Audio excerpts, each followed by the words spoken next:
咁我同你哋講下點玩先。好，首先咧，我哋一支竿會有兩個勾嘅，兩個勾咧，我哋都要勾晒你入去。咁呢度有條毛巾，我哋鋪喺台面度先，等釣到蝦咧，我哋抽上嚟放喺條毛巾上面，咁就唔會彈濕自己啦。然後頭先講咗啦，一支竿會有兩個勾嘅，咁我勾你之前咧，我哋就攞個蝦皮先，咁我哋可以揀大粒少少，會比較容易啲穿落去。咁我哋將佢搣頭搣尾先，呢一步一定要做，因為太大粒咧，隻蝦佢唔會食嘅，我淨係留翻身體個 part 就 O K 㗎啦。然後我哋穿落去嘅時候咧，我哋吊住個勾尖向下咧，咁樣穿就冇咁容易拮到手㗎啦。我哋唔好打橫咁穿，因為打橫穿咧落到水好容易會甩翻出嚟嘅。打直喺頭先搣咗頭嘅嗰邊，沿住佢身體穿落去。當我哋穿實咗之後，我哋將個勾露少少出嚟，因為咧佢個殼係硬嘅，咁我哋個勾露少少出嚟會更加容易去打穿佢個殼啦。好似咁樣就 O K 㗎啦。然後兩隻勾都係咁樣做，就可以放出去啦。放出去嘅時候，我哋唔好拋出去，因為好容易會勾到其他嘢嘅。就咁放出去就 O K 㗎啦。咁個小貼士嘅就可以放近邊少少嘅位置，因為啲蝦中意匿喺啲邊位嘅。係啦，咁我哋放咗落去之後咧，個浮標會企喺度嘅。咁正常嘅情況下，佢唔會點樣亂喐。如果突然間見到佢一邊扯咧，就代表有蝦搞緊過嚟啦。呢個時候我哋唔好心急向上抽住先，因為佢未咬實嘅。而家咧抽就好容易會跌翻落去㗎啦。我哋要做嘅嘢係咩咧？假設你見到佢向右邊喐，我哋就反方向左邊拖佢。咁啱好似有隻經過，試下先。反方向拖佢，拖到綠色個節啱啱掂到水。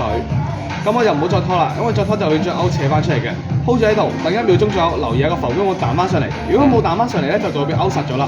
呢個時候我哋將啲竿放翻喺浮標上面先，手臂伸直嘅，淨係用手腕發力向上打下。呢下打穿個蝦殼，所以我哋用手腕先夠大力嘅。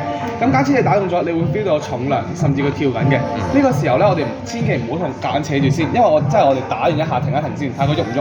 如果佢唔喐嘅，我哋就直接攞上嚟；如果跳嘅，我哋 hold 住喺度，等到佢跳完之後先攞上嚟。咁攞上嚟咧，我哋支竿唔需要舉咁高嘅，因為你好難收翻嚟咧。你好容易跳翻落水嘅。支竿我哋指上天花板，佢跳我哋就放翻落去，等到佢跳完先攞上嚟。咁當隻蝦離開個水面，第一時間上咗台先。咁我哋咧就唔好喺度逗留太耐，因為佢跳翻落去咧，我哋執唔到俾你嘅。所以上咗台先，支竿我哋插翻落個桶度。咁條毛巾咧，我哋就包住成隻蝦，撳住背脊嗰邊，我哋唔好撳肚嗰邊，因為肚邊咧個鉗有機會夾到你嘅，撳實背脊，然後揾翻個勾嘅位置出嚟，用手或者用個鉗。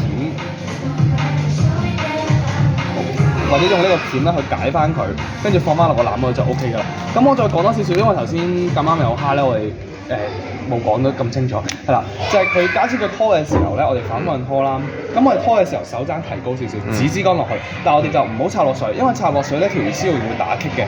點解我哋指落去咧？就係因為假設你將支竿攞太高，或者向上指嘅話咧，呢條絲已經崩行咗咧，個浮標一喐你睇唔到㗎，同埋你一拖嘅時候咧，個浮標就會歪咗㗎啦，歪咗就代表佢個鈎咧已經離開咗水底啦。咁隻蝦一飆到就即刻彈走咗㗎啦。所以我哋支竿長期都係保持指落去咁樣拖嘅。咁好似頭先咁啦，拖到假設佢有嘅話，我哋會沉啦個浮標。咁綠色嗰節啱啱掂到水 ，hold 住1秒鐘左右，睇下佢會彈翻上嚟。冇彈翻上嚟嘅話，我哋將啲竿放翻浮標上面。咁我哋用手腕發力去打，我哋千祈唔好用手臂，因為手臂你基本上係攞上嚟嘅啫。冇將個鈎咧打佢個殼度咧，就好容易攞到一半會跌翻落去㗎啦。又或者佢咬到好實嘅話，你一用手臂一抽咧，就成隻蝦飛上嚟打到自己嘅。所以我哋淨係用手腕嘅啫，向上打下。